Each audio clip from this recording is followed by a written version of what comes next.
And I've been sitting in jail talking to a woman that got sentenced to life in prison from torture. And then I've been sitting next to a governor inside of the Capitol. My life has been so dynamic. But right now it's really just, trying to help people.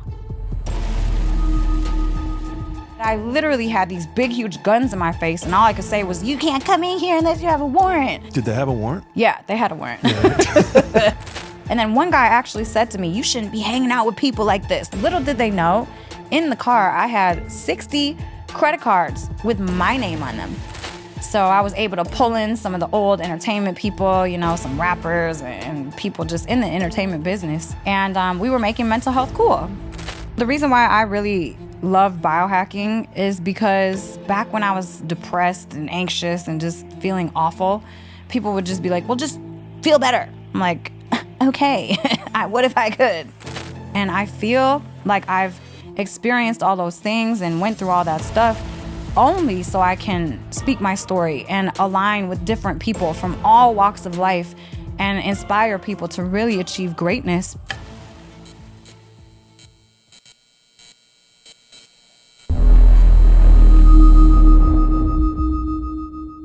Yeah, I guess I was kind of just curious, like some of the most the most interesting things about you, like Elisabeth Carson. If you're we'll start off with a big one. So much. Yeah, agree. Yeah, what are you the most passionate about? What are you the most into? Okay, so I would say that I am most passionate about trauma work, helping people, really, discipline to make sure that you get to the places that you need to go. I love being a mother. I love cooking. I've had so many different careers in my life. So, my life has been so dynamic. So I've had a ton of different passions, a ton of different interests. But right now it's really just, trying to help people in the best way that I know how. Nice. Yeah. So when you say your life's been dynamic, I mean, first off, I guess, you're in your 30s or so? Yes, in my 30s. Yep. In my 30s. And what has your life journey kind of been like? Ooh, where do I even start? So, I was adopted. I was born in South Korea and adopted when I was 3 months old. And basically that kind of what I've done so much shadow work and so much trauma work in my life. So I've realized that first moment of my life kind of, just made the rest of the probably 20 some years until I became aware of, myself. So adoption is a huge trauma for people, and I never really even consciously put that together, like I said, until I started doing the work. But I think that the reason, I came into the world a little bit abandoned and I never saw my mother. So, those first years of my life were very different. I remember having huge tantrums on the ground and just kicking and screaming, going crazy. And, my parents, they were scared. So they would just leave me in the room, just until I tired myself out, basically. Were you their first child? Yeah, well, second. Second child? Second, okay. Yep. And how old were you when you were adopted? 3 months. 3 months? 3 months old. Okay. But yeah. you have memories back to when? Well, you know what? I have done work. So I've done a high-dose psilocybin journey, and I actually re-experienced my birth. And I got to go through my mother's womb and see, like, the external world and feel that within my body, all the emotions, everything. And that was one of the most profound things I've done in my healing journey. And then I've also, which is wild, I've worked with a spiritual advisor for a while, and she's able to see things. So she went back to my birth and she told me what she saw, which is what I experienced, which is the craziest thing. So it was like, I believe it to be accurate and true. But I do have memory of me, throwing my hands and my legs on the ground, just tantrums, like going crazy, and my parents kind of just leaving me there. That was like 2 until, I don't even know, maybe 7, 8 years old.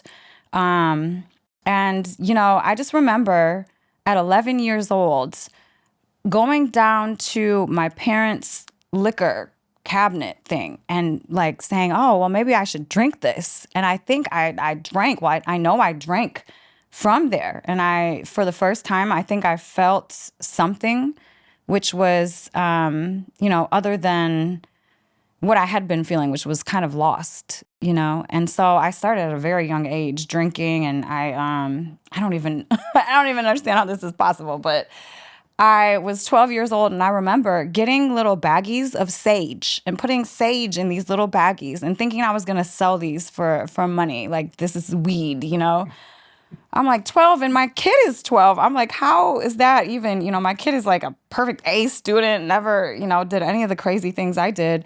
But, I started sneaking out of my parents' house in second grade. Wow. I was just wildly out there. And I really attribute that to, adoption and the anger I felt from, just not being able to see my mother or be embraced by my mother. Because I really think about it now. I can't imagine my son doing any of these things. I'm like, oh my gosh, I can't even, he's like the parent, it's like, I just can't imagine it. So, I ended up moving out of my parents' house at 14. And I lived with my high school sweetheart, his dad, which was on, drugs, crackhead. He was actually a crackhead. And my high school sweetheart's cousin. And I just remember getting in so much trouble, and that was just not the place for me to be. I started selling drugs and going to college parties, and, the dad, he was not a parent figure to us. So, we just experienced so many things that high schoolers should not experience. What was it about your foster or the parents that adopted you that made you want to get out of that situation? You know what? They were very strict on me. And I've always had a thing with authority, like, don't tell me what to do. And so I just rebelled, to be honest. They were good, rest in peace to my dad.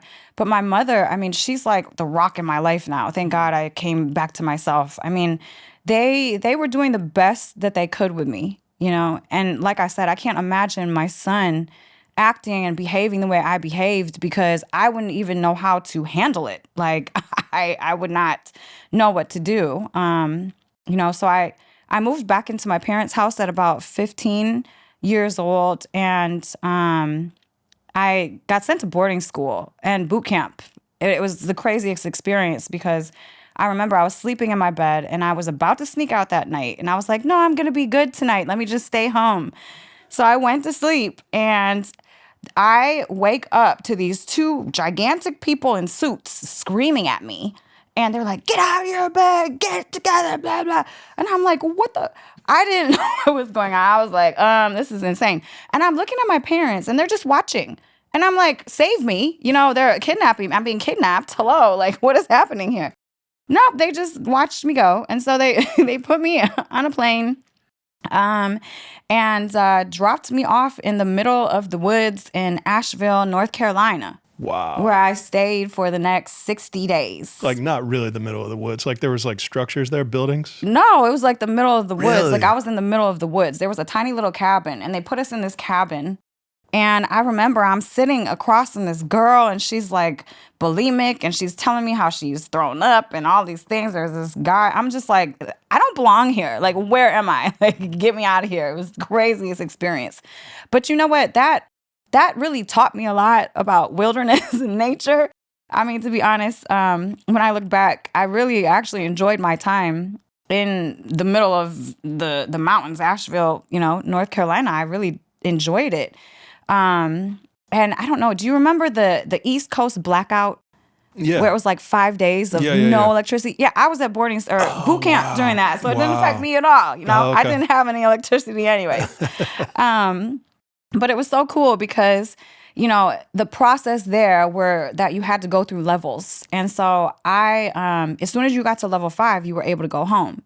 So I literally, within the first 2 weeks of being there, I went all the way to level 5. But they kept withholding. Like, they kept like giving me harder things to do. So it was like set a mouse trap. And you had to like make your twine, like your string, and find the perfect rocks and like everything. And so I completed that. And then they were like, oh, well, do it with your toes now. I was like, what? So they kept giving me more stuff because I kept, just going through the levels. I wanted to go home. So no, I ended up actually staying for 60 days. They found more stuff for me to do to prohibit me from, being able to go home. But yeah, that was a crazy experience. And I remember after it, I went home to my parents and I was like, thank you. I'm ready to be good now. I'm not going to be doing anything bad anymore. And then they were like, well, that's good. And now you're going to boarding school in a week. Pack your shit. I was like, Wow. what? So then again, I'm like, okay, well, screw you. So all the way, screw you. So I was mad again. So it reverted all of the progress that I had at boot camp. So I ended up going to New Hampshire at a boarding school in New Hampshire. And this was not good because like there's no parents, just kids, like parties. Okay. What was it called? New Hampton. New Hampton. Okay. Yeah. Like my sister went to Berkshire, I think, in New Hampshire boarding Really? school too. Oh, Similar. man. Yeah. It was nice. Yeah. It's a nice place, I mean, I was the craziest, insane though. So I mean, it was cool. They had a 3-strike rule though. So if you got in trouble 3 times, you're out. You're expelled. So you're like, get me in trouble 3 times? Is that the strategy? Oh, listen, this is so crazy. So yeah, I ended up getting in trouble a couple times. And I remember the last time I got in trouble, I took the grunt of the trouble. I took the blame for everything.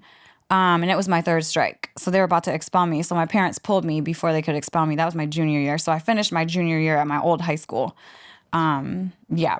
So, I mean, just crazy, crazy stuff. And it's wild because one of my friends actually my roommate from boarding school hit me up maybe like 4 or 5 months ago. And she was like, my life is so beautiful now. It would not have been like this if I would have gotten expelled. So thank you so much for, taking the blame for all the stuff that we were doing. Because she was like, my life would not be what it is now. And I'm like, oh, that makes me feel better. I was like, okay, well, at least it was for divine purpose, Yep. Yeah, so I mean, my high school life was insane. I ended up graduating early. I was actually very smart always. I would skip school all the time and just ace all my tests, and I would skip school to go smoke weed and drink and just do all the crazy things. And I just got sick of school, so I graduated early. I took the extra classes so I could graduate in December instead of June. And then I became a stripper. Okay. I was like, yes, let me do this now. I mean, I Time was to get traveling. paid. Yes, exactly. Exactly. I mean, so wild now that I think about it. I mean, I had opportunities to come to Florida, to go to school. I mean, I visited the school, the dorms and everything. I had so many different opportunities, but I was like, no, I'm going to be a stripper instead. So it went down that road. And Where was this? Where were you? that was Detroit. Yeah. So yes, I ended up Detroit, Kalamazoo, just all over kind of Michigan. And that's when things really got fun for me in my life. We're not to the fun part Oh yet. yeah, no, we're not there. Not even scratching the surface. So, Perfect. so yeah, I mean, that life was crazy. All stripping is honestly, I want to say this now. I've talked to a couple women who have came from the business. Actually, a woman that was sex trafficked through the business, and strip clubs and what they do. And she was telling me that usually 90% of the women there have a pimp. And so you're contributing to sex trafficking basically when you're going into these places, And I never thought about it like that until I interviewed her. And I'm like, you know what? That's like very true, because when I worked there, I mean, you have to be intoxicated. I've not seen a sober stripper. I have not met a sober stripper. Like, to be able to do these things and sell your body in that way, I mean, you have to be intoxicated. That's when I got into the heavy drugs. I mean, ecstasy and cocaine, and it wasn't just alcohol anymore. It was the hard stuff. And so that exposed me to that world. So, I mean, I used to like to just go and hang out at strip clubs just to have fun. But, I mean, I probably won't even do that anymore because I don't want to be, putting energy forth for sex trafficking and things of that nature. I never even thought about it like that. But, Yeah, that life was insane. Lots of fights, lots of just craziness. Like between you and other people? Or Yeah, okay. girls, and Okay. it was catty. I mean, Detroit. Yeah, And everybody's fucked up. yes, Yeah, yes, all the time. yeah. It was a wild ride. And that's when I met one of my exes, huge drug dealer. And he pulled me out of the clubs in Detroit and moved me into Kalamazoo with him. And I lived there for a while. And I remember I would come downstairs and I would smell this funny smell. And I would see him meeting with a bunch of Mexicans. And I'm like, you speak Spanish? I'm confused. Like, you never spoke Spanish to me. What is going on? So I was so naive, though. I just didn't, I didn't really care to even know what was happening. I was just living my life, kind of just partying and being me. So, one day, I had moved my two girlfriends out there with me. So one was staying in an apartment and one was staying at the house with me. And one day it was weird. My girl that was staying at the house with me, there was like these sounds, these helicopters. And she's like, oh, let me go outside and see what's going on. So she goes outside. And I remember sitting in the house and it was like 5 minutes went by, 10 minutes. I'm like, she's not back. I'm like, what is happening? This is weird. So I peek out the window. I don't see anything. And then all of a sudden I hear a bang, bang, bang at the door. And it's these cops and they're like, raid, get out the way, move out the way. And I was like, you're not getting in here without a warrant. I'm all like 4'11", like, cussing out the cops with the guns in my face. And which goes to show how much my fear center was just shut down. I was not scared of anything, nothing. I was so frozen, so disassociated from life that I literally had these big, huge guns in my face. And all I could say was, you can't come in here unless you have a warrant. Craziness. And so they ended up raiding the house and they took me in and wanted me to tell on my boyfriend. Did they have a warrant? Yeah, they had a warrant. Yeah. They pushed me out the way. Yep, here you go. Yeah. I was like, oh.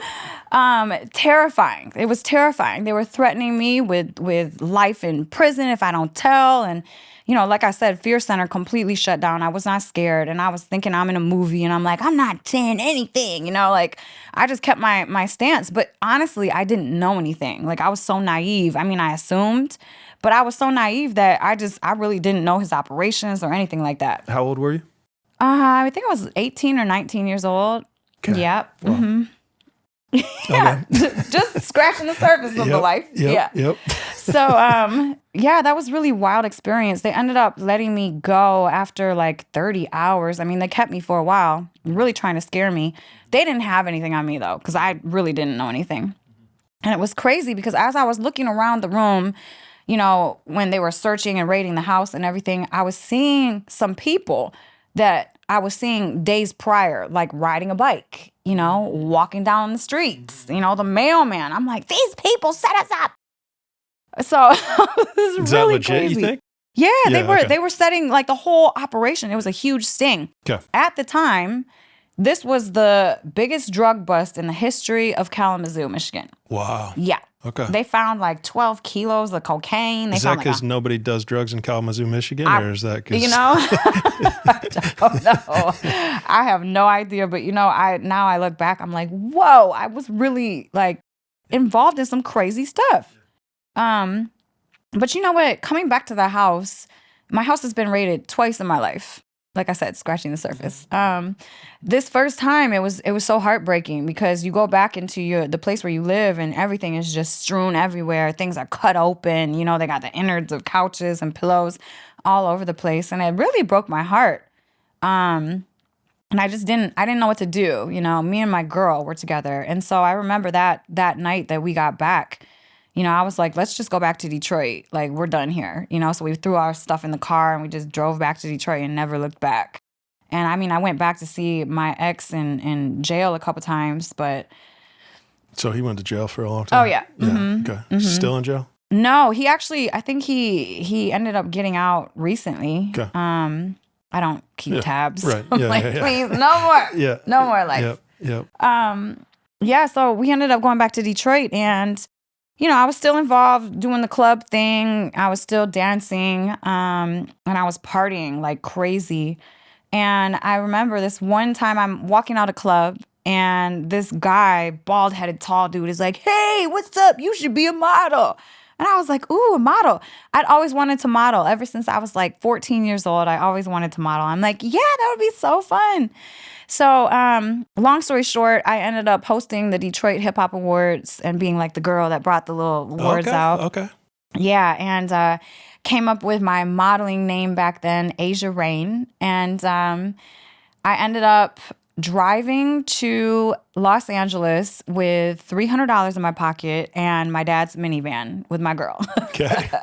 And following the dream, I was like, I'm going to make it. And got out to California. I drove with one of my girlfriends, and I'll never forget this for the rest of my life. My girlfriend, she told me when we got there, she was like, I'll go strip so you can go to auditions and follow your dream. She's like, I just want you to make it. I think you can do something. Like, I think you have it. So she went and worked so I could go, follow my dreams. And so that really stuck with me. Honestly, I mean, I still stay in touch with her to this day. She actually just got out of prison. It's like that life was wild. So, in California, now I'm living the dream. So it's kind of like the parties and stuff in Detroit, but now it's Hollywood. So I'm at like red carpet events. I'm, hanging out with celebrities. I'm, going to all the biggest, best events. I'm at this point video vixen, and a bunch of music videos and magazines, calendars. I mean, just big time back in the day before the industry really got saturated with women. So what are a couple of the videos you were in, hip hop videos? Or? Yeah. Swiss Beats, Money in the Bank, Neo Fabulous, Make Me Better, Spider Loke, A Beautiful World. I mean, there's so many. Like, yeah, it's fun though. It was a lot of fun. But when you're in Hollywood, it's like, if you're not doing cocaine, then you're weird. So like you go to the parties and you're like, want to bump, want to bump, want to bump. Everybody's walking around, want to bump, want to bump. So I really got heavy into drugs and alcohol out there. And I just remember feeling like really out of sorts a lot. And so I would travel back to Michigan back and forth because when I was 19 years old, I met my best friend's neighbor. Rest in peace to my best friend. He actually got murdered. See, this is why the life is not, it's not a good life to strive for. So many my friends are dead or in prison or just got out of prison. It's just insane. But I ended up meeting his next door neighbor, and he introduced me to neurofeedback back when I was 19 years old. I didn't even know it existed back then. It did. Wow. Okay. Yeah. It's called, the company was called Brain State. Okay. And I think it was one of the first companies to really offer this. And, I had just got off a huge drug binge. I think I was doing ecstasy for like 3 months. I was like, my weight was like 90 pounds. It was bad. I could not even complete sentences at this point. And I've always prided myself off of being very smart. And I couldn't even talk. That's how much inflammation, that's how much brain fog I had. And, he offered to brain train me. And so I did it, and I did it for 5 days in a row, and it changed me. It really changed me. I mean, I stopped doing drugs for a while. I signed up for college courses. I took a couple of courses at Davenport University. I started exercising again. So that it didn't last long, but it did something to me.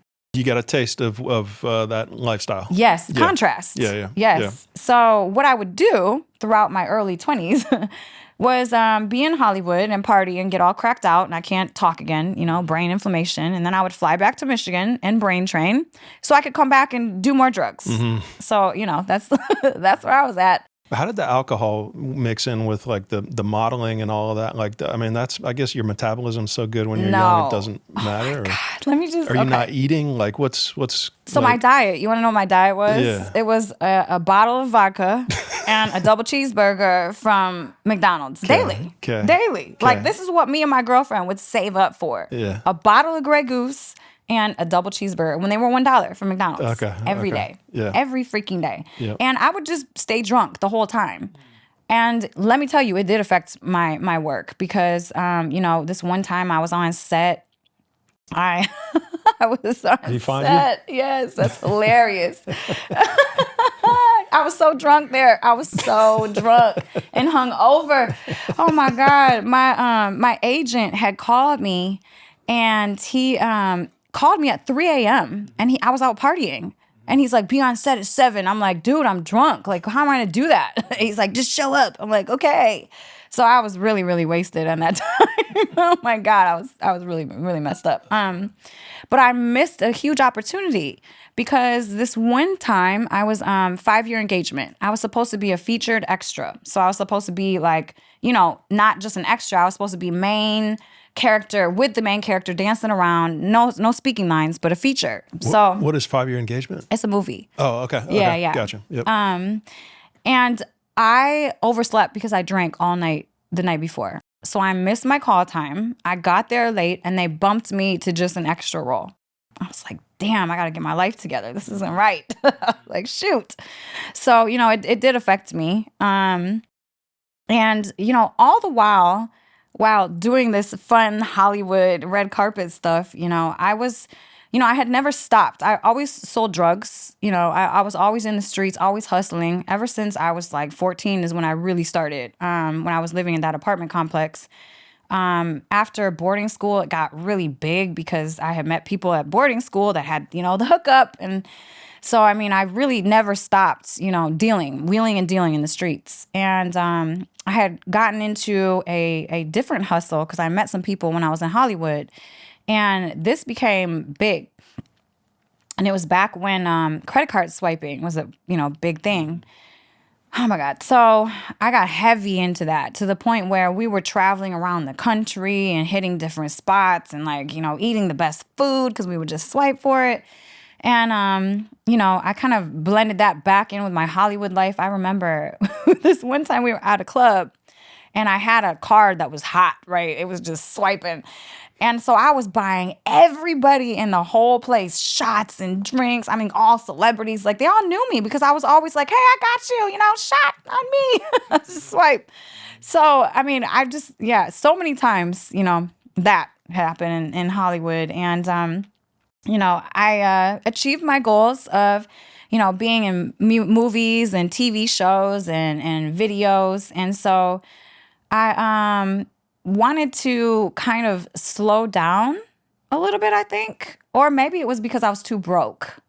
I think I might have been a little broke. Might have been forced to a little bit? Yes. Okay. Because I remember looking at gas prices in LA and seeing like they're $1 more than Michigan. And I'm like, I just can't afford this anymore. I remember I was so broke at one point. I was sleeping on Venice Beach in my minivan, going to the internet cafe to submit my pictures. The internet cafe, that's so funny.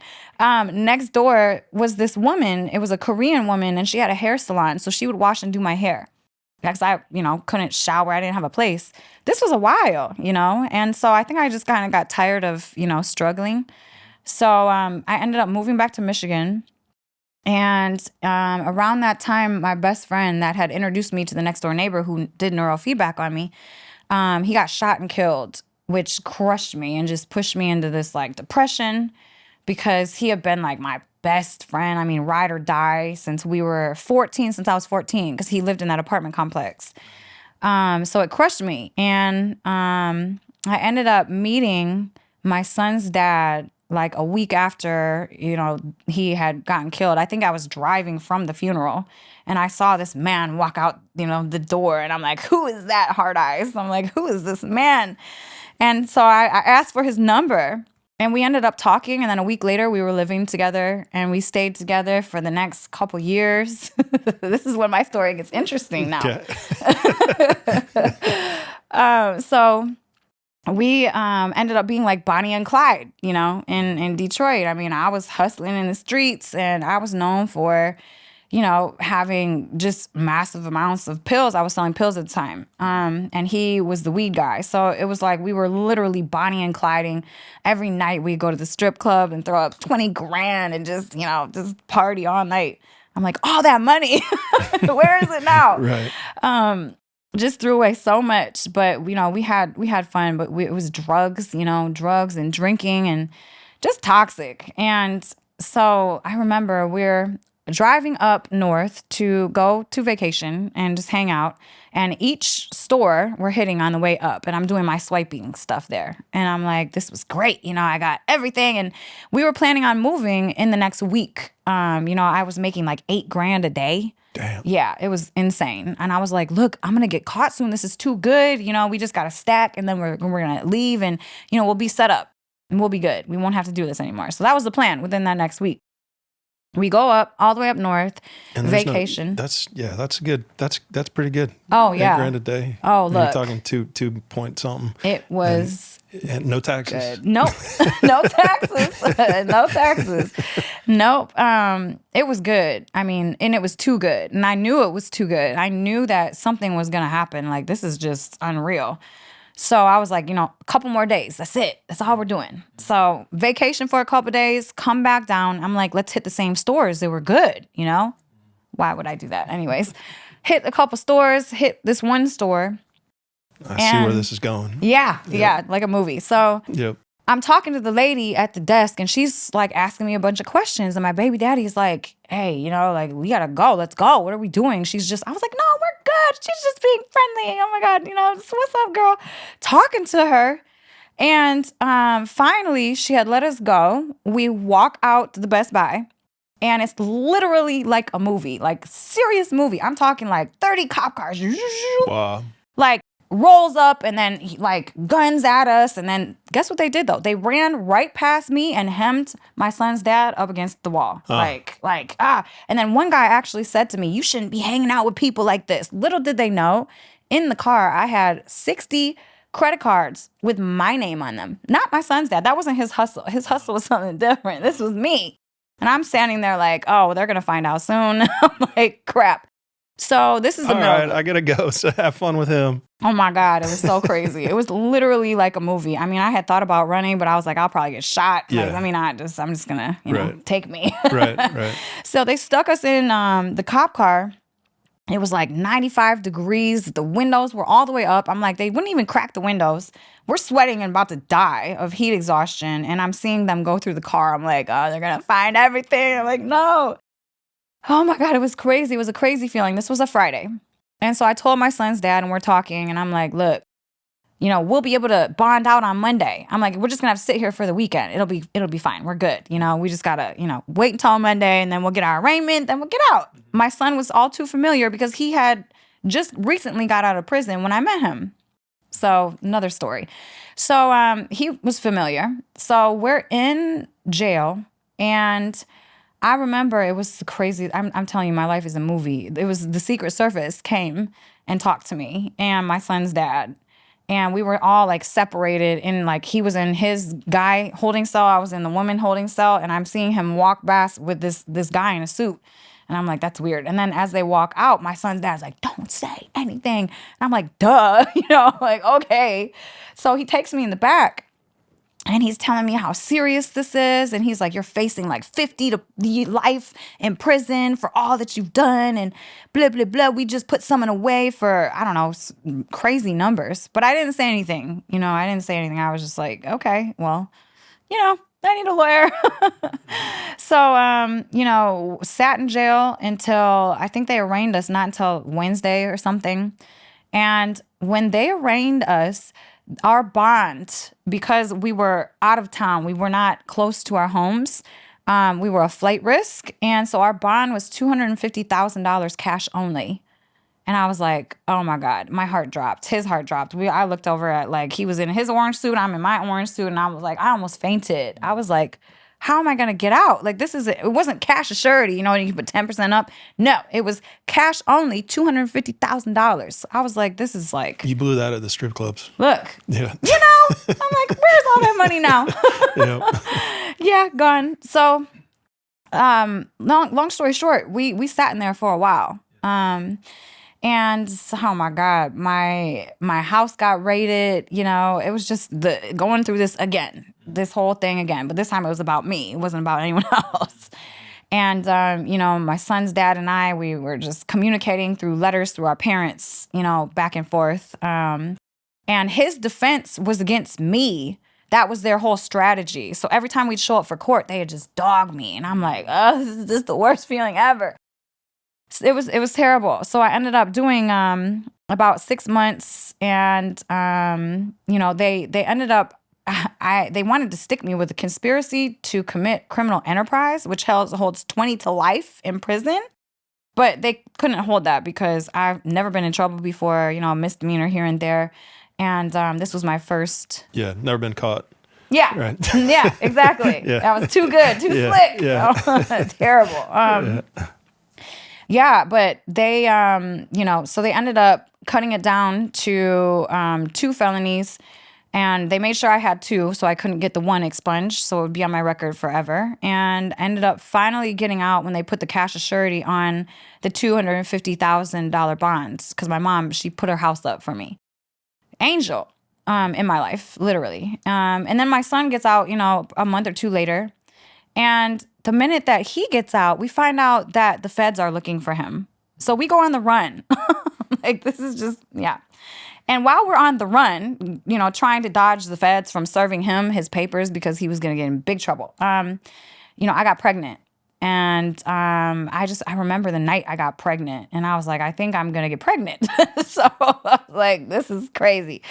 So he ended up turning himself in, and then, getting out, I found out I was pregnant. He was on house arrest, going through his case. That was crazy while being pregnant.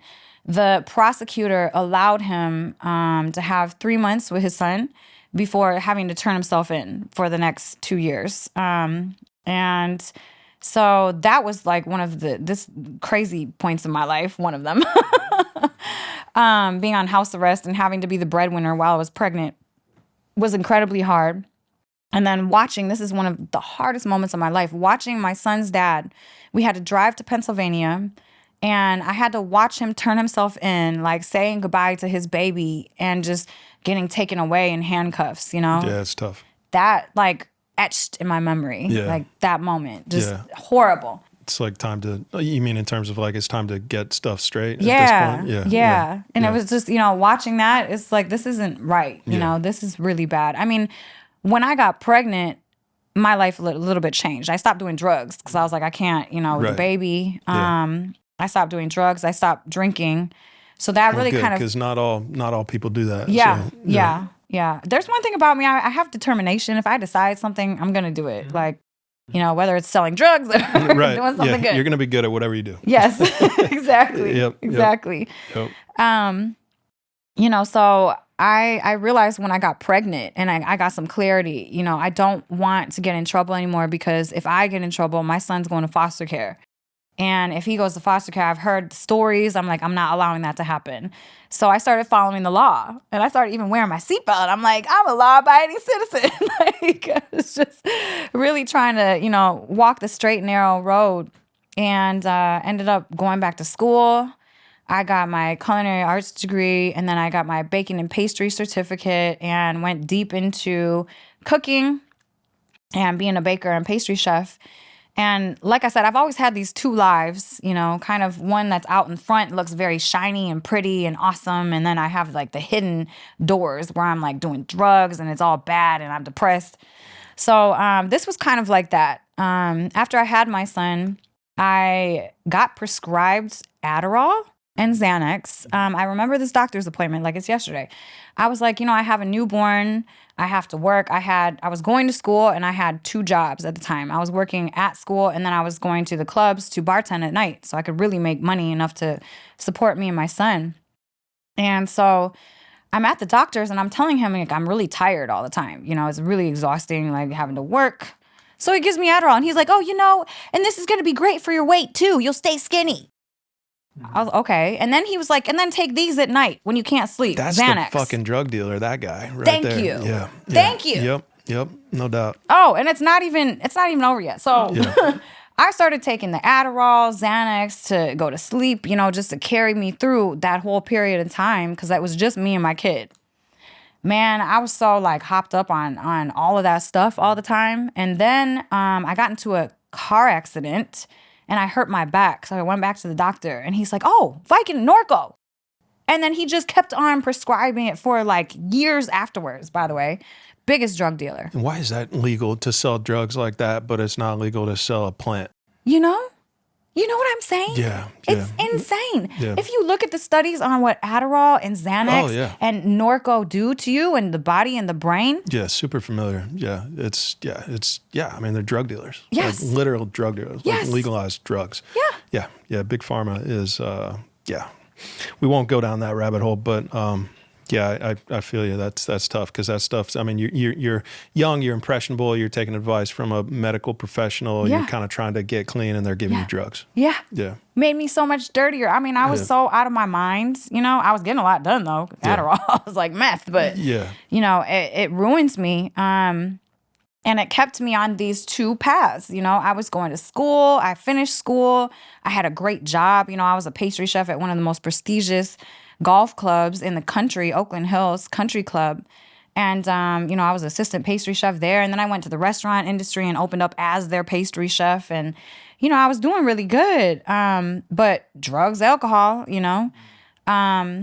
And I remember... You can drink a lot more on Adderall, too. Oh, my God. You can drink forever on Adderall. Like a fish. Yeah. Oh, yeah. Yep.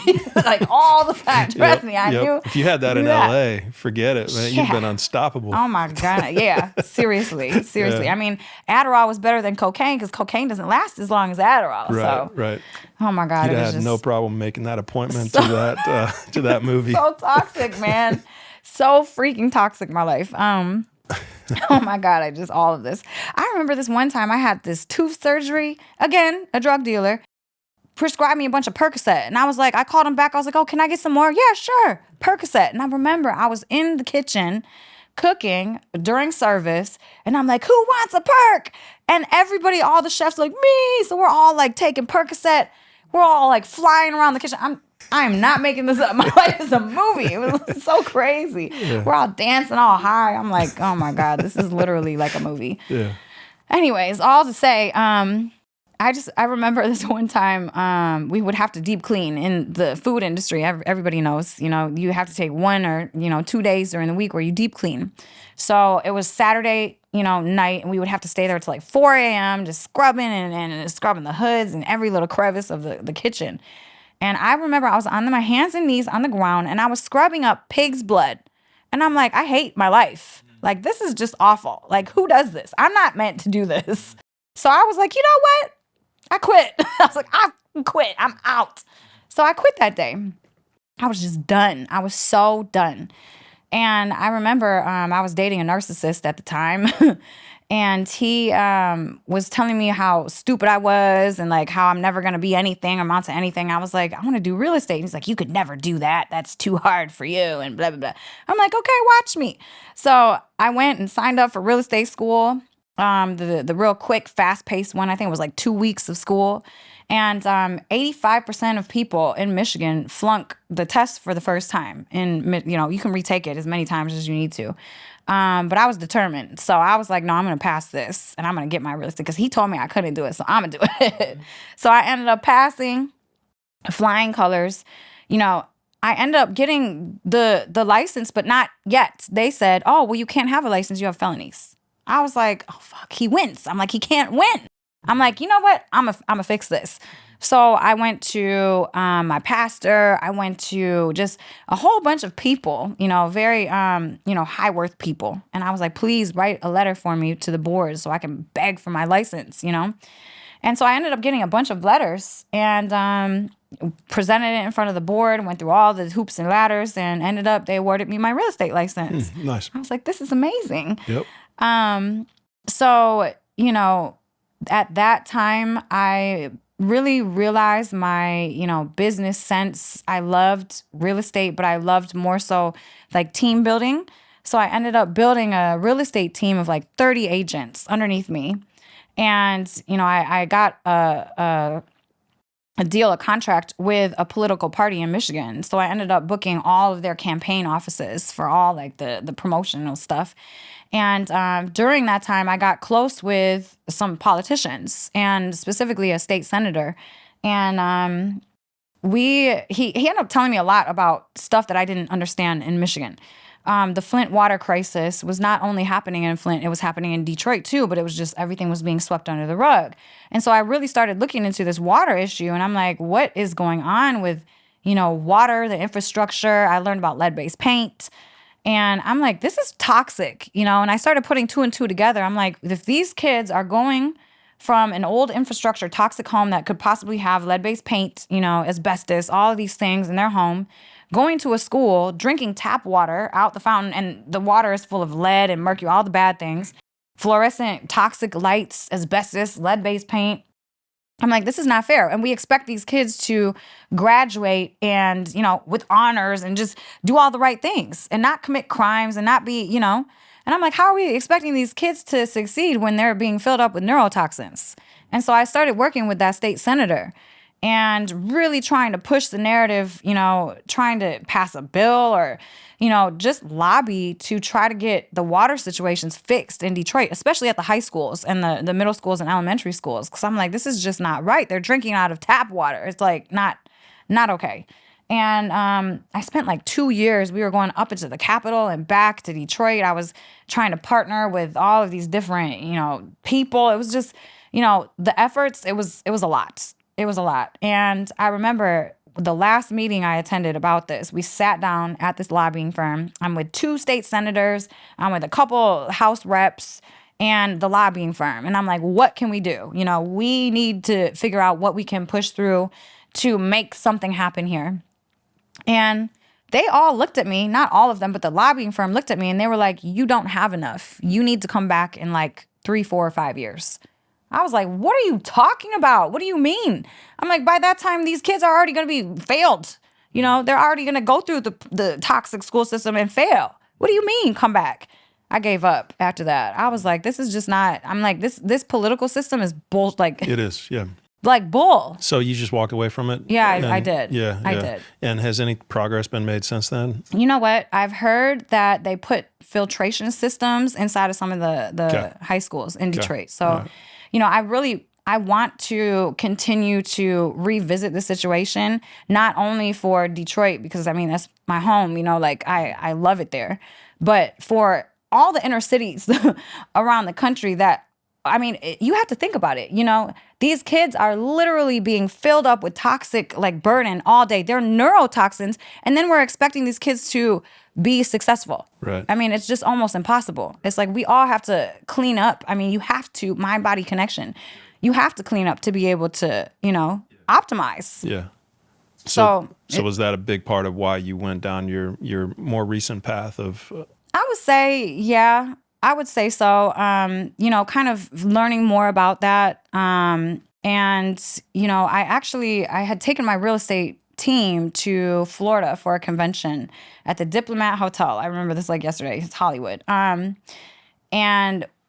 took them out in the evening, and this was like 2017 or 18. And I'm at the bar, and I have my drink, and I have my pills in my purse, and I'm like looking at my pills, and I'm like looking at my drink. And I'm like, this is the last night I'm going to do this. And so I popped my pills, I took my drink, and then I never popped pills again after that. I was like, I'm going to get my shit together all the way. And so, that really changed me into more of health focused, And then I started working at a mental health facility. I made so much money in real estate that I offered to help my friend out. He had a mental health place. And so I quickly became the president of that place. And we were partnered with celebrities. I was kind of making mental health cool there. All my connections, my lives that I've lived, I've made tons and tons of great connections throughout my life. So I was able to pull in some of the old entertainment people, some rappers and people just in the entertainment business. And we were making mental health cool. So that's really where I dove into, biohacking and, mental health. And I realized, the trauma with adoption, I realized that my life was full of me trying to fill up a gap and a hole that I had for myself, which is really just self-love. I was trying to distract myself from my inner pain by drugs, alcohol, parties, hustling in the streets, all of the things that I was doing. It finally made sense to me why I was, down that path. And so I really, really cleaned up my life after that. I mean, that was like the point. I mean, I had already started after my son was born, but when I stopped doing the pills thing and I stopped drinking and I quit smoking cigarettes. I was a smoker from age 13 until like 29, long time cigarette smoker. I just stopped all of it. I was like, you know what, this is not, this is not it. And I was like, I started to change, and then I started to attract different. And we actually, me and the founder of that mental health place, got offered a podcast on the Earn Your Leisure network. So we had a podcast on there for a while, and that's where I met, my ex-husband. And he ended up like stealing me from that place. He was like, they're not paying you, da, da, da. He's like, come work with me. He saw what I did with that place. So I started working, with him and building that brand. And I'm sure, everybody's kind of seen it over the past, like, It's a big brand now. Yeah. Yeah. Mm-hmm. 4.5, 5 years. And that was, my life. And so I kind of really fell into my love of biohacking, mental health, trauma work, coaching, mentoring during that time period. And then 4 months ago, my life blew up again. So, I ended up just losing everything I thought was real and mine. And it was just all gone within a couple hours, like, boom, just gone, everything. And so I'm like, okay, well, I'm at ground zero now. This is cool. I'm going to build from here. And, what that made me really realize is that I was following in the same pattern that I've always followed into, which is building, other people's stuff, kind of hiding behind the person and building them. Like before even the mental health place, I was doing real estate, and my business partner had an inspection company. So I built that. I mean, I brought that up like 275% in money within the first year, So I was always building others and building other things, and not ever really stepping into my own power, not ever really listening to what I wanted. I was always kind of being pulled in directions. And, I think a lot of what I wanted was accomplished in the past 5 years with that company, but it wasn't authentically me all the way. It was kind of just him. I kind of became him. I started to live his life and do his things. And so I lost myself. And so when I look back on it, it's just, I'm seeing the pattern. The mental health place, I mean, they X'd me as soon as I chose to work with, my last company. They cut me off, just boom, gone. I was like, but I helped do all, like, cry. I was like, that's sad, okay. And that's literally what just happened to me. Like, it's all that is just gone. It's like I was never there. Just deleted, boop, out. And so it's made me see that, I'm forced at this point to step in front of myself, to step into my own shine, to follow my purpose. And so, I would say these last 4 months have been like the darkest night of my soul, because I've been conscious all the way through. I mean, I was smoking weed a lot before this 4 months. And the minute that everything changed, I stopped because I'm like, I have to be clear. I have to be sober. I cannot, I have to think, everything has to be thought. I was trying to normalize things for my kid. And, so yeah, it's forced me to step into who I am now. And it's forced me to look at myself and just really honor me for one of the first times in my life. I've always been distracted by others or, trying to bring people with me that honestly probably didn't even deserve to be with me. I mean, all of the staff was from Detroit, Michigan, and they're gone, everybody's just gone. And I'm like, this is, the perfect opportunity for me to get to know myself, to serve me and my purpose, to figure out even what my purpose is. And, so I just really dove into me, and I started to honor myself. And, through the process, divorce is one of the hardest things that anyone can go through. It's sucks. Literally one of the hardest things. It is. I went through that too. Oh man. Yeah. It's like the emails and it's like the nervous system. Yeah, it's tough. The kids part for me was the toughest thing I've ever been through. Yeah. It's literally one of the hardest things. Yeah. So, I had to kind of root myself back into something. And it's something, I stopped praying when I was with the last company. I stopped being rooted with God and source, I stopped honoring that part of me. I grew up in church, not that I've ever been religious, but I just wasn't rooted in anything, which is why I see myself now. I was so lost. Like, I was very reactive, so emotional, because nothing was like, I had no security. Because if you're not rooted with God, it's like you feel like you're flailing almost through life. And so I started to pray again. And I just remember going through the process. It's like I would put my hands on my heart and I would just close my eyes and I would say, what would my higher self do right now? And that's how I moved all the way through the whole process. Even though, because all the emotions are high, all you want to do is just be angry and just attack but you know what? It's like, what would my higher self do in this moment?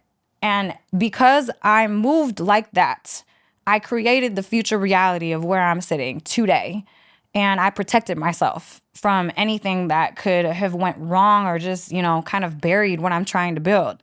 It's like I see that the frequency and vibration that I'm emanating now is of such, a higher vibe than ever before, just by the people that are being attracted into my life and that are, I'm interviewing and that are interested in working with me. And I'm getting booked all over the world to speak, which is insane. Cool. Yeah, that's awesome. That's awesome. Yeah. So it's like, so you're building you're doing your own thing now. You're building your own brand. So yes. So you've started a podcast. Yes. Okay. Yes. And when did you start that podcast? I started that podcast probably maybe 3 weeks after everything changed for me. So like within the last 3 or 4 months. Yeah. Wow. Yep. Okay. And it's already. You've already gotten several thousand. Yeah.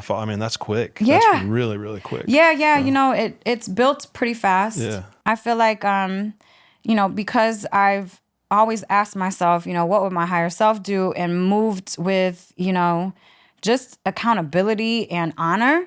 I really honestly feel like that is the reason and purpose of why things are magically happening in my life right now. And also it's the energy. Before I was in hustle mentality, it was always like, go, go, go. What are we going to get? It was, more ego based and just, it didn't feel good. I was so burnt out by the end of, the time. I just remember waking up and just hating everything every single day. And it was not fun for me anymore. I lost my passion. And, I really feel like our soul, once we decide that we can't go on anymore in a certain situation, our soul kind of changes the vibration and changes everything in order to shift things. So you have to move on, even if it's not consciously what you're trying to do. It's like my soul already knew that if I stay like this, I will not be able to achieve my purpose in life, and it's like I have such a story and I've been in so many different rooms. I've been sitting in jail talking to a woman that got sentenced to life in prison from torture, talking to her. And then I've been sitting next to a governor inside of the Capitol, the state Capitol of Michigan. It's like my life has just been in so many different directions. And I feel like I've experienced all those things and went through all that stuff only so I can speak my story and align with different people from all walks of life and inspire people to really achieve greatness, because it's like, trauma holds us back. Our triggers hold us back. It's like once we can learn how to take care of that stuff, then we can really get in alignment with divinity. And once we're in alignment with divinity, the masks come off, the shields come off, and then we align with purpose. And that's when our life becomes magic. And it's like, if we could just get it through our thick skulls, it's about us. Yeah, totally hear that. Totally feel that. And yeah, that's powerful for sure. As soon as I started this podcast, it was like, it was clear. This is what I should be doing, and it just felt right. I do Matt Beall Limitless, Elisabeth Carson Unlimited. I do apologize for stealing the name. And it was me, because I started after you. Yeah. But that's funny. It's cool. When you mention the being so different between the governor and the torturer, I don't know how dissimilar the government is from torturers necessarily, but those were the only same vibe, same kind of a vibe, I guess. The only two things that crossed my mind as you were talking. But that's awesome. All jokes aside, congratulations on that and kind of coming into your own true self and finding your true self, Yeah. and being able to kind of, say, hey, this is what I'm meant to be doing. Yeah. And now, life becomes a lot more fun once you start doing that. Oh, yeah. Yeah. For sure it does. Oh, cool. So this biohacking thing, like a lot of people maybe are not totally familiar with the term. I've got a wife that's really into this, and she's got a podcast that talks a lot about, mental health and trauma and dealing with all that. But so how do you define biohacking, and what is that for you? So biohacking is basically changing your external and internal environment to optimize yourself, basically. So, kind of cleaning up the toxicity in life. The reason why I really love biohacking is because, back when I was depressed and anxious and just feeling awful, people would just be like, well, just feel better. I'm like, okay, what if I could? And it was like, people would always just tell me, well, just do this. And it was like, I can't. If I could, I would, And when I got that first taste of neurofeedback, and then when I started to do, I've now done like over 100 different holistic modalities, I found that technology, sometimes you need it to help get you out of these states, to help rewire you. There's so many different things that can help you to rewire your subconscious. I mean, 95% of our thoughts are subconscious. So our subconscious runs us, and so we have to learn how to reprogram that, or else we'll keep attracting the same toxic patterns into our life. And biohacking has definitely helped me do that, because I feel like mind, body, soul, it's 3 different things in your life that you have to focus on, optimize, and keep really clean and healthy. Or else, one will affect the other will affect the other. And so it's like a cascade, at that point. So, physical health determines mental health in my head. I mean, if you're walking around in pain, not feeling good all day, then your mental health is not going to be great, I mean, I was able to find contrast when doing all of these different biohacks. And sometimes I would jump levels and I'd be like, oh, what is this? I mean, when I started doing lymphatic work, I was like, this is different. I feel like I'm walking around in ecstasy all day. So, I mean, some make you literally jump those levels, and some don't work, some work and it's just a few, but I mean, just being able to focus on, mind, body, soul through biohacking, through different technology. I'm super into grounding and earthing. I just, there's so much out there, and I wish that this type of knowledge was common knowledge, because then more people would be able to get out of stress and trauma and break the chains that are holding them back from the present moment, which is trauma, the heaviness of past experiences. So, I really, attribute a lot of healing to biohacking, to be honest. What's the single biggest thing that you've done that you think has kind of contributed to your ability to heal? You know what? I wouldn't even say it's a single. I would have to say like 5. Okay. It's like they're all on the same level. I would say grounding and earthing, especially. That completely changed my life. I mean, we got disconnected from the Earth's surface back in the 1970s when they slapped rubber sole shoes on shoes. And, before then we were barefoot or walking around with conductive material like leather or something. So grounding and earthing is just taking your shoes off and walking out inside in nature. Yeah. In the grass, on the dirt. Yes. Connecting to the Earth's surface. And this is not just woo-woo. Like, this is backed by legit. science. Yeah. There's an abundance of electrons, negative ions all over the Earth's surface. And when our bodies need that to function properly. It's 100%. Impossible to be chronically inflamed when you're grounded. So, I mean, just by doing that, connecting back with Mother Earth and nature, for me, has been extremely healing. Extremely. I mean, going through this past 4 months, like I said, I've done over 100 different modalities.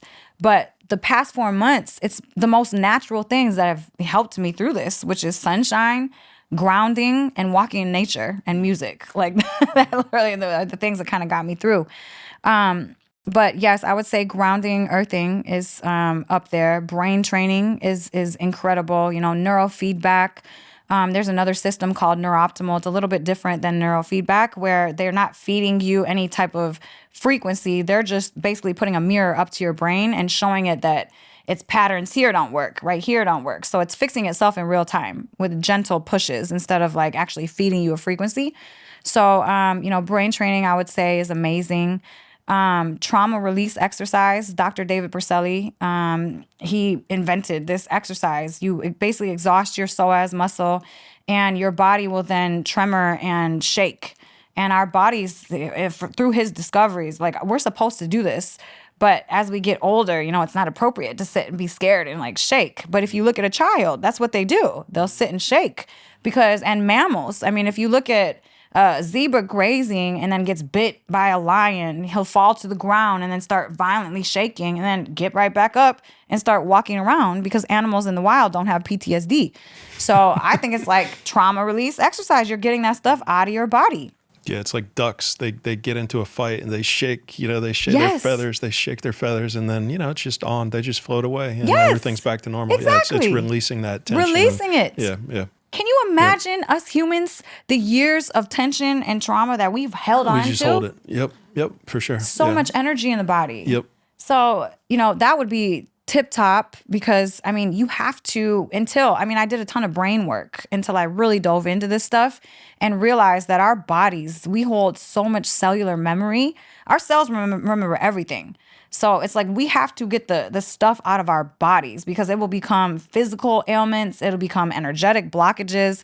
We really have to, do all the things in order to achieve, optimal status, because this stuff gets really locked in our bodies. So, trauma release exercise and lymphatic work, I would say. You've done a brain scan? Yeah. Yeah. Okay. Yeah. And what did it show for you? You know what? This is incredible. Yes. Yeah. So I got a SPECT scan with Dr. Amen.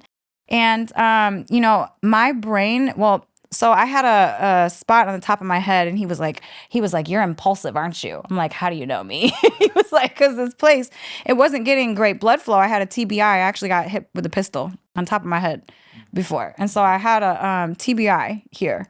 And so he, recommended the supplements and different things. And, I'm not as impulsive anymore. But my brain, honestly, it didn't show that much abuse of drugs. Good for you. Yes. Yeah. So neuroplasticity is a real thing. It's a real thing, for sure. Yes. Back in the day when they used to have those commercials like, "This is your brain on drugs," and then they would have the eggs and they just smash. I'm like, oh, my brain is jacked up, I was like, this alcohol and weed does do that to your brain, for sure, and it does create like the decreased blood flow that can last for life if you're consistently doing those drugs. But but doing things like neurofeedback, doing things like pressurized oxygen, or even psilocybin will create neuroplasticity. So that creates these connections between different parts of your brain that have never connected before, and so it's like you're putting your brain on steroids for a short period of time, reinstating all of these connections. But then the hyperbaric chamber is something that if you're doing that for, usually they prescribe you like 40 sessions or so, where you go into this chamber. It's pressurized oxygen. It's 4 atmospheric pressures, usually is what you get up to on a soft shell, and that will reverse all of the damage that we've had from, and people don't realize this, but just the pressurized oxygen reverses damage from alcohol. It reverses damage from weed. It reverses damage from trauma. Like you said, you got hit with a pistol. I've got concussions from football and stuff, and just a couple of years ago, some kids running at 100 miles per hour, and I'm in this blow up thing, and it's at my son's birthday party, and just slams into my head at full speed on the side. And after the brain scan showed that, it showed that there was like no blood flow happening to that side of my brain. But after the oxygen chamber, it's all healed. It's all back to normal, and it's really the only way that you can. It's one of the main ways that you can kind of get back to a healthy mind, where your brain is, it's connected, neurons are firing, neurons are connected. It breaks you out of those old mental patterns that you've talked about, where your mind takes you back to these past events. It takes you back to like these ways that we navigate reality through our minds, and certain parts of our brains are just not used. And so to reestablish those connections is one of the reasons that that this type of therapy that we've kind of talked about actually does work scientifically and gets people back to like a good, healthy mental state. Yes. I love the hyperbaric oxygen chamber. I have a soft shell. Yeah, me too. It's right in the next Really? room. Yeah, I saw infrared sauna. Those are amazing. Those are amazing too. Yep. Sunlit too. I love that company. I Yep. love that company. I Yep. used to have one. Yep. I plan Yeah. on So getting another. people are probably thinking like, so where do I do this? And I think it's different for every town. Probably we've got people here in Sarasota that actually just went on my wife's podcast, and their place is called a warehouse, and it's not a warehouse, it's a warehouse, and it's and they've got all of these things. They do hyperbaric chamber, they've got neurofeedback, they've got all of these different modalities that you can do, and just so it's like a one-stop shop. And I don't know if that exists. I'm sure that exists, and that's starting to become more of a thing, as opposed to the doctor who just says take Adderall, as opposed to the doctor who just says, here's Percocet, go figure it out. Like the drug dealers that are not really helping. There's places like this now that are popping up all over the country that can actually help people heal and actually help people get on with their lives and live a much better quality of life that's not dependent on the drug dealers. Right. So, right. But where would you, how do you suggest if people are interested in kind of going down this path, like what are the steps to take to do that? I just say micro movements create macro outcomes. If you try to overload yourself, nothing's going to work. So I say just, even just like awareness, right? Spend 5, 10, 15 minutes with yourself a day. That's so small, but so many of us don't do that, right? We don't have time. We got to get the family ready. No, you always have time. It's prioritized, right? So, in that moment of silence, talk to God, let God talk to you. In those moments of presence and awareness is where you get the wisdom, that's where you get to know who you are. And so many of us, we don't know who we are. When I was working at the mental health place, it was like a place like the Aware House. We had flotation therapy. And I remember like 80% of the people would get out within the first 5-10 minutes because sensory deprivation, now they're, still, and all they have is themselves. So many people can't sit with themselves. It's anxious, the thoughts, all these things run in the background. So even just mindfulness, start small, something easy that you can do every single day, like 5-10 minutes mindfulness, even mindfulness outside in nature, if you're able, go ground your feet, your hands to the earth's surface. And just, I say, pay all of your attention to a plant, to a tree, to something, and just, thank that nature piece that's there, giving you oxygen to breathe. Think about the energy. In my personal opinion, I feel like everything has a soul. And so trees and, plants, they don't really get our attention. We're always on our phones, we're too busy. And so when you're just sitting there and you're connecting with another soul of, in nature, there's something special about that, you kind of just, it just washes the stress away, And like I said, through this past 4 months, this is really what's healed me. I've literally just, every time I would find myself going into a negative loop, I'd just literally run outside and take my shoes off and put my hands on my bare feet and let the sun just wash over me. And I would just connect to a tree, connect to a piece of grass, and just thank it. And, gratitude washes over your body. And it's impossible to be stressed when you're grateful. So, and every time you do that, you're building new neural connections, and you're building those neural connections stronger so that when, if you let yourself go down a rabbit hole of negative thoughts, it's like that neural connection will then get stronger.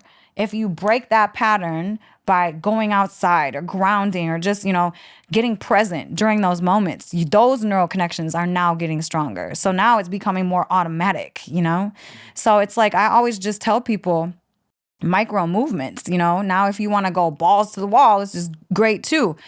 You could look for hyperbaric oxygen. I think that's one of the greatest things to heal the hardware, because if your hardware is having issues, your moods, your emotions, your behaviors are going to be different. I don't know if you ever heard the story of Dr. Amen's nephew, but he had a tumor on, I think, like the left frontal lobe or something. And he punched a girl, he was drawing pictures of death and all this crazy stuff. And then they found out that he had that tumor, got the tumor removed, and now he's a normal kid, So it could be a hardware issue. Like, I would love at some point in my life to go to prisons and scan everybody's brains and see who in here has a TBI that had made them behave in the way that they behaved, Right. you know? For sure. Because it's like these systems are so unfair to me. Yeah, there's no healing involved in the system. No. It's just punishment. It's a system of punishment as opposed to let's heal these people. Yes. And they could be healed with just simple stuff. Yeah. Simple stuff. Yeah. And like, why not have oxygen chambers within prison cells? Thank you. This is not a big Neurofeedback. investment. Yeah, exactly. So I don't. Yeah, totally agree. Yeah, I think brain scans is something that my wife and I want to eventually develop a foundation for, to be able to offer people so that they can actually see what's going on the Yes. inside. And that for us was a big turning point to go to Amen Clinic. And Yeah. I think there's one in Atlanta, there's one in Miami. We went to the one in Miami, and to get your brain scanned to really know like what's going on, you know, Yeah. because until you get your brain scanned, you don't know what's going on. And it's easy to continue to pick up drinks and to continue to smoke weed if you don't really have a sense for what your brain looks like. But once you know what it looks like, it becomes much more difficult to want to continue to, create that damage or perpetuate the damage that we're doing to ourselves. But the good thing is you can heal from it whenever you choose to heal from it. You can Yes. choose to heal from it. So yeah, that's one of our kind of goals at some point, is to establish some kind of a foundation so that people have the ability to do that. That's amazing. Yeah. No, that's incredible. Yeah. I mean, I love that, because I feel like, so many people could be in such a different place, Yeah. I mean, look at how my life was, and now look how my life is, and it's from being, exposed, or not even being exposed, but just going down the rabbit holes of these technologies. Yep. And just throwing myself into them, and I mean, give everybody neurofeedback or neurooptimal in prison and see what happens. Yeah. I mean, Right. these people will be totally different people. It's not going to hurt. That's for sure. Yeah. Exactly. I mean, they got some trauma. People have got trauma they got to deal with. I know, obviously there's a couple of proven ways that work for dealing with letting go and trauma and healing and reestablishing neuroplasticity. And so scientifically, psychedelics are a way that you can do that. So I'm not suggesting we go and give all the prisoners psychedelics, but I do think that, there's some very simple things that you can do. And these hyperbaric chambers now are not that expensive anymore. Really? I mean, they used to be, $20,000, They're not or anymore? more. They're like 7, 8. Shut the front door. 8, Seriously? Yeah, 7, 8 grand for something like that. Yeah. So Wow. I mean, that's not, it's money, it's real money, but I think that, if you've got the choice, hey, I can sign up for 40 sessions and it's going to cost me $2,000, or I can just buy one and have it for the rest of my life. Yeah. Maybe I consider not spending all the money on alcohol and weed anymore, and maybe I spend some of that money on a hyperbaric chamber. Exactly. Yeah. Yeah. Prioritize, Yeah. People, I say health is wealth, man. That's why all my money, it pretty much goes to these type of things. I mean, I have a hydrogen water maker from Japan, like all the stuff that I have is like very purposeful and intentional, because I'm trying to prevent, the sickness, because when you get sick, you're nothing. You lose everything. Yeah. You don't have anything. Right. And so you should prioritize your health above everything else, and I love what you said about it's just a choice. You can choose to be different at any time. Your choices, life is just a choice. You know, you either choose this or you choose that. It's really no, middle ground, yes or no. Right. So once you become so in control of yourself and your mind, it's like this external stimulus will never control you. You know what I'm saying? And addictions, I know addiction is a pattern in the brain that was formed from probably fetus to 7 years old, And for people that have addictions, to rewire those patterns, I mean, is something extremely powerful to do. I mean, I always challenge people, going through this dark night of my soul was one of the most beautiful things I've ever been through, because I got to know myself and in a way that I've never gotten to know myself before. And then coming out the other end, it's like I feel so much more powerful than I've ever felt.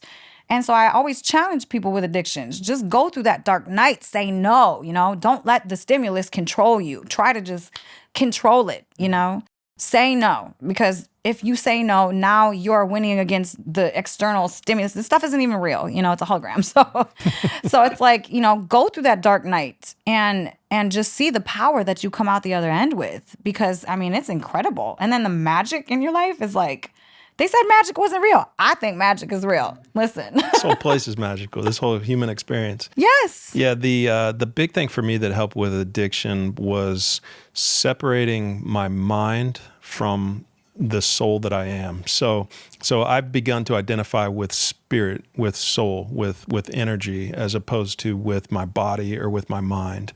And then so when my mind began to take me down these thought patterns, these mental just thought patterns of addiction, of hey, it's time to go get a drink of wine or time to go get a beer or whatever, I can now recognize that that's my mind that's doing that, and that's not who I am. That's not that, and so it's not as it, and so I can observe my mind. I the spirit can observe my mind when it tells me to go get a drink or when it tells me to go, do whatever the addiction was. And everybody has some stuff that they've struggled with. I've just attempted to observe all of them and to observe my mind when it tells me to go do something, whether video games or whatever it might be that people have that they're stuck on. If you can create that separation and begin to observe the mind when it tells you to go do something, then it's life changing. And it doesn't happen overnight, but if you can just pause and just be aware of what your mind is saying, and recognize that that's not me, that I don't have a soul. So when we say we have a soul, or my soul, I now that I'm identifying with my soul as opposed to my mind, it's like, well, who am I? If I have a soul, then who am I that has a soul?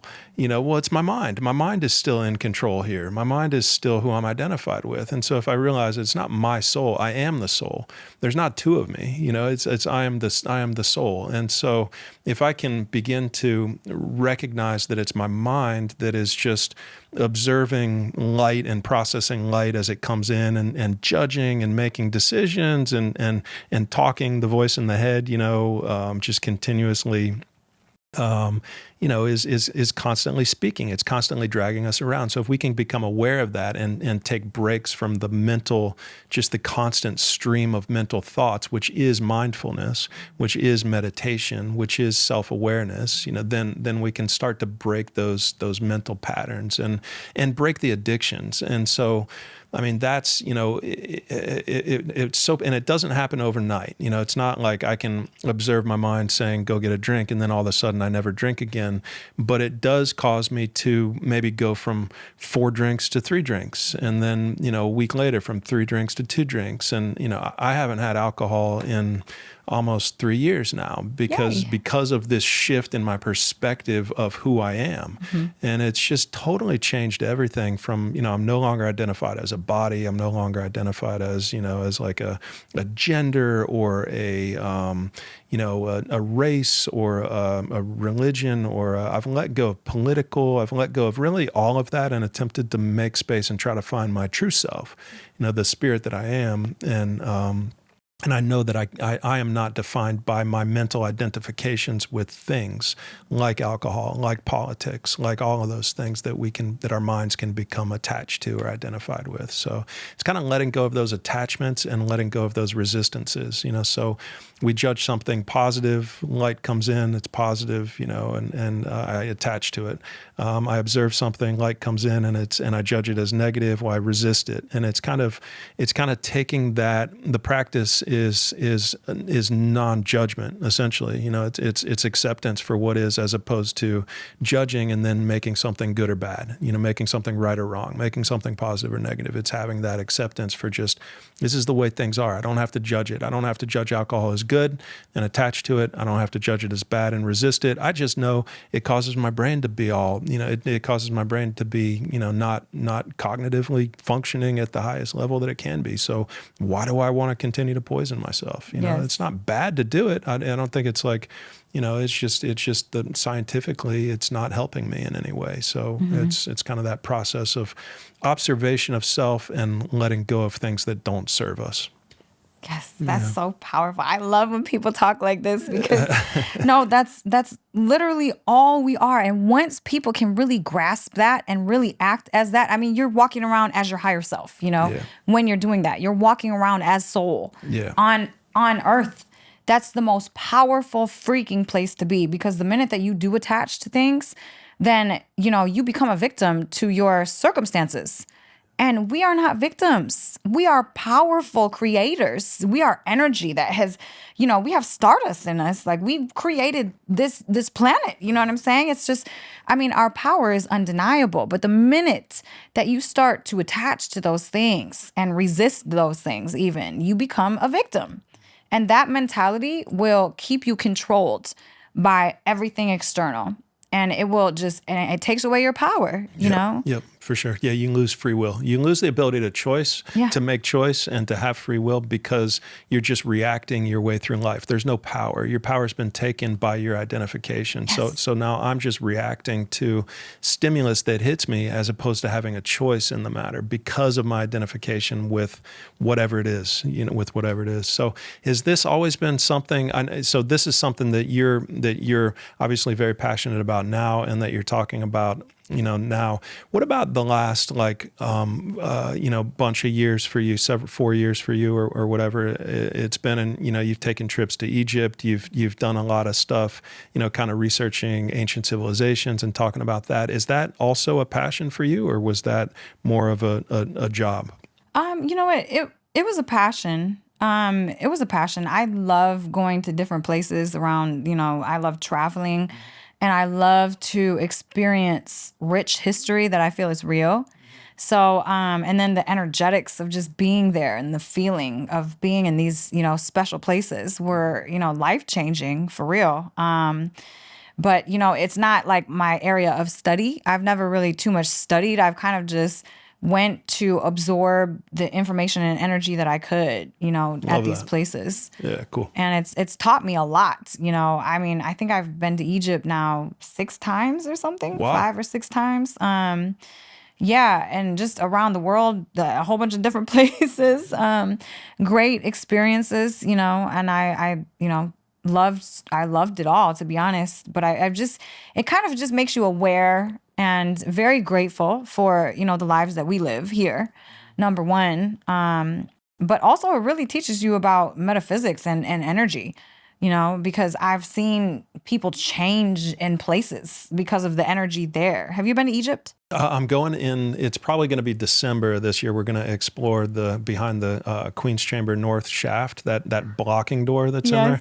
Yeah, I'm going with a team of people that's going to be sending a camera up, a little tiny razor blade camera behind, to see what's behind that blocking stone. What? Yeah, it's going to be crazy. That's incredible. Yeah. Man, I'm jealous. Yeah, wow, that is so cool. And then next year going back again in 26 to explore the big void, that cavity that's above the Grand Gallery. Yes. So yeah, it's pretty pumped about. Wow, freaking amazing. I know. And the timing, I'm hoping December holds. They're doing testing offsite in September, and then a live on-site testing in October.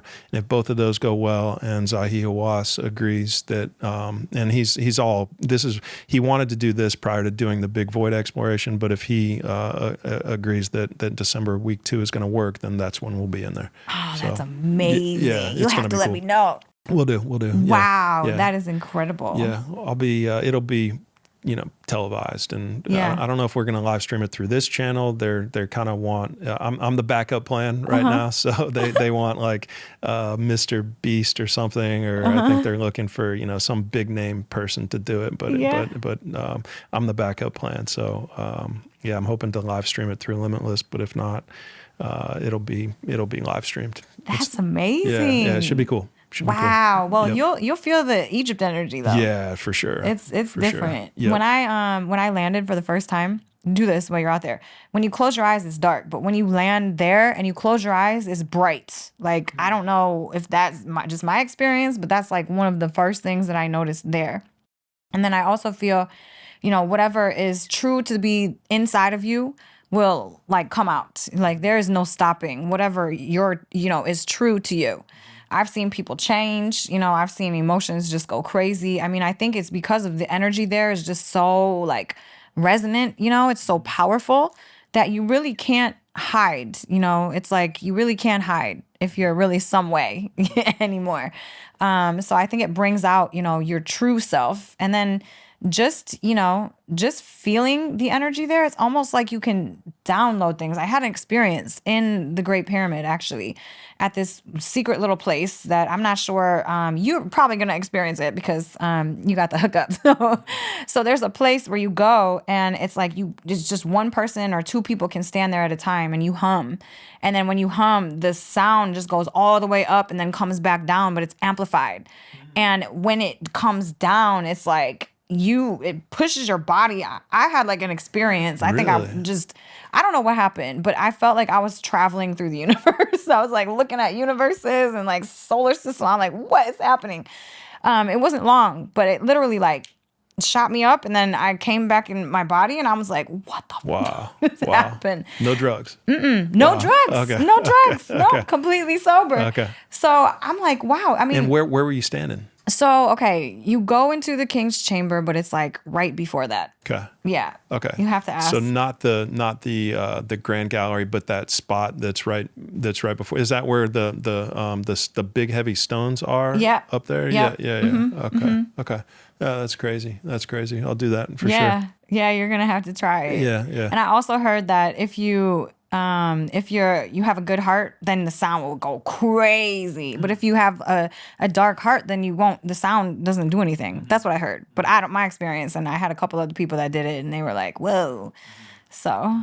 Yeah. What do you think that? I mean, do you think that like there's so many people that speculate now that was used for like ritualistic, psychedelic, like journeys and exploration of like the underworld representing death underneath it, and all of the like the various parts of it would be one hell of a place to walk through and to experience like crazy stuff like that, you know, where you've got this super energetic force that's bouncing off the rooftop and coming back and hitting you. You know, like, I mean, there's power plant theory. Like, what are your thoughts on the whole the pyramid in terms of function? I think it was an energy system that energized the entire city, to be honest. I think that it was, they would use hydrogen in some way to create electricity. And I think that it was like a big power plant, basically.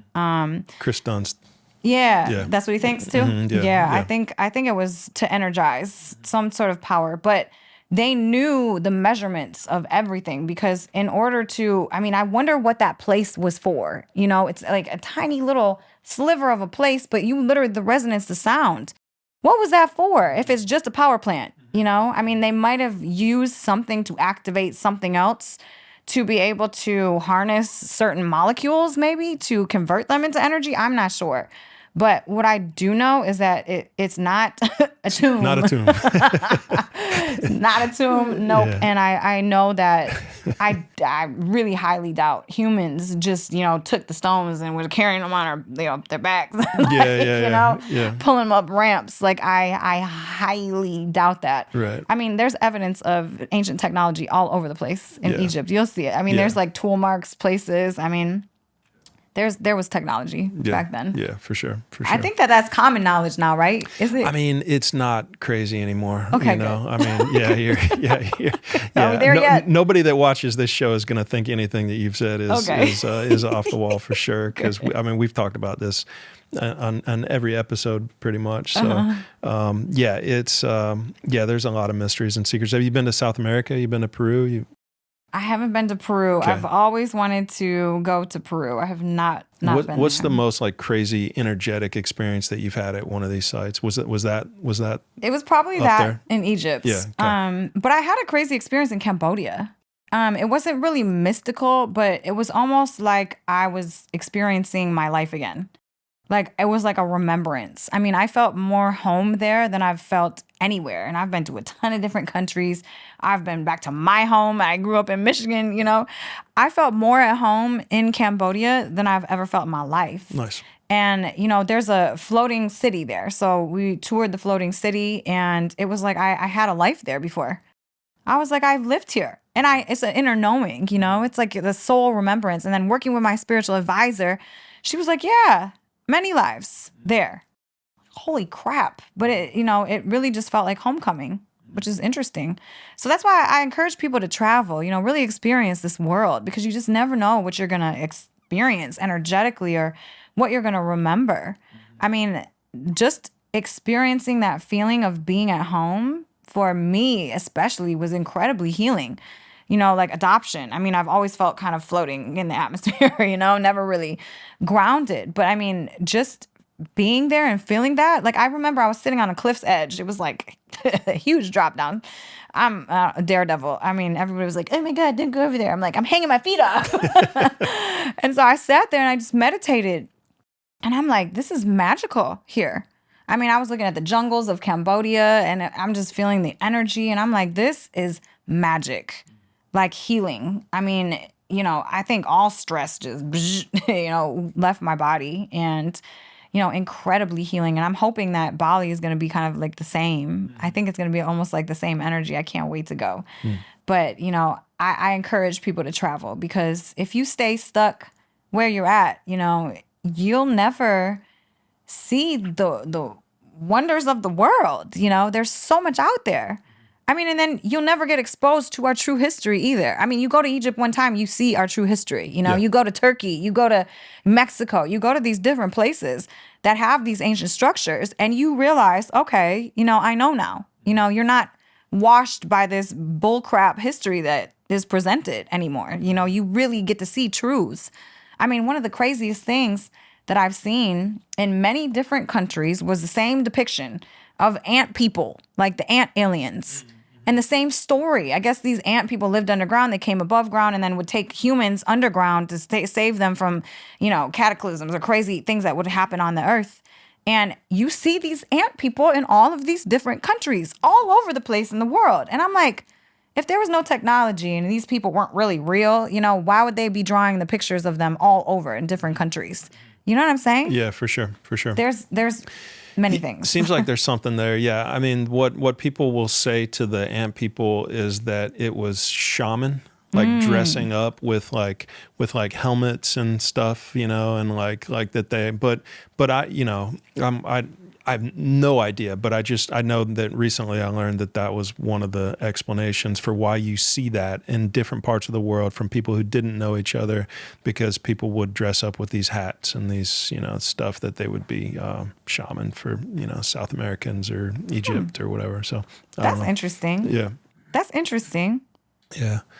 Yeah, I don't know. Why would they have the long stick bodies then? I know. Oh yeah, the long stick bodies are super interesting as well. Yeah, I got into that with another guest recently, but yeah, so cool. So your podcast then that you've got started, so I guess in terms of social media, you've got Instagram, you've got a couple 100,000 followers on there, so that's probably your big channel, I guess, right? And then you've got an X account, you've got your YouTube podcast that you just started. You've got TikTok or Yep. TikTok, TikTok and Facebook, 2 Facebooks. Facebook, yep. Yeah. Yep, cool. So what are you going to be doing on your channel then? Like, what's your plan for growing your podcast channel? On it's YouTube, or you Spotify as well? Or? Yep, both. Yep, cool. Both. I want to, invite really incredible guests. It's unlimited, like limitless. So, I mean, there's no specific, I don't want to turn down any type of anything. I want everyone to be comfortable to explore and talk about freely whatever it is that they want. I don't want to be inside of a box anymore at all. I really want just, the information to flow freely, from the highest good, of course. And, just to teach people's different perspectives. And, I think that this world, the problem that we have is that there's just so much separation because of all these different beliefs that people have. It's like all these different religions and these different ways of thinking. And, I identify as Asian. It's like all of this separation. But it's like at the end of the day, we're all soul energy. I mean, I really think religions are just saying the same things in different ways. Yeah. It's like people just have different perspectives. And the minute that we can accept one another for our differences and we can come together and see ourselves as soul and energy, I mean, we heal the world, we heal ourselves. So, I mean, that's really what I want to promote, which is why it's unlimited. I want everybody to talk about everything all of it, you know? Yep. I don't want to turn down any of it because we all just, you know, we show up to the current moment because of our past experiences, because of our perception lens of the world, you know? And I don't find that anyone is wrong. They're just living their, you know, their soul's life. And so, you know, just really promoting the togetherness, the, you know, community again. Cool. I think we've gotten away from that. So Nice. Yeah. Well, how many episodes have you done? Oh man, I think I'm like 30, about 30 now, Okay. 34 maybe. Yeah. I mean, I go live a lot too, so I do a lot of my own little stuff with interviews too. So cool. Well, that's awesome. That's awesome. Well, yeah, people know how to follow you. I mean, your channel's already blown up from you know, if you started a few months ago from 0 to where it is now, that's big. I mean, it can take to get to 1,000 subscribers. It can take 5 years. You know, a lot of times. So so that's awesome. Good for you. Thank you so much. Yep. Thank you. Yep. It's been a true blessing. It really has been. You know, I kind of just allow things to be what they're supposed to be. And, you know, no right time is the right time. Divine timing is, you know, is what it is. A lot of us, you know, feel like we want to rush to get the outcome that we want, but we forget the journey is what the fun part is, you know?